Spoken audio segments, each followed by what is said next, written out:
Hi friends, இந்த வீடியோவில் பாருங்கள் க்ளீனாக. இது தான் வந்துட்டு மலவாட்டு கிழங்குன்றாங்க. இது வெறும் மலைப்பகுதியில் கிடைக்கும்.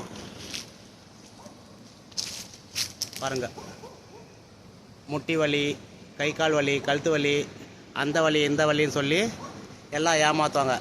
காரணம் என்னன்னாக்கா பணம் சம்பாதிக்கிறதுக்காக பொய் பிறலாட்டெலாம் பேசி முட்டி வலிக்கு, கால் வலிக்கு, கை வலிக்கு இது யாராவது ஒருத்தர் வந்துட்டு குடித்து எனக்கு முட்டி வலி முற்றுமா சரியாக போச்சு அப்படின்னு சொல்கிறவங்களை யாராவது ஒருத்தர் காமிக்க சொல்லுங்கள். 40 வயசு தாண்டினாவே எல்லா விதமான வலியும் வரும். காரணம் என்னன்னாக்கா, மெயினாக நம்ம நடக்கிறதில்ல, எக்ஸசைஸ் பண்ணுறதில்ல. மாதிரி வந்துட்டு பழைய காலத்து மெத்தட் மாதிரி நம்ம அம்மியில் அரைக்கிறதோ, கோலம் போடுறதோ, கூட்டி பெருக்கிறதோ இல்லை. இதுதான் ரீசன். தயவு செஞ்சு பாருங்கள். இது தான் மலவாட்டு கிழங்கு செடி. எல்லா மரத்துங்களையும் கிடைக்கும். நன்றி.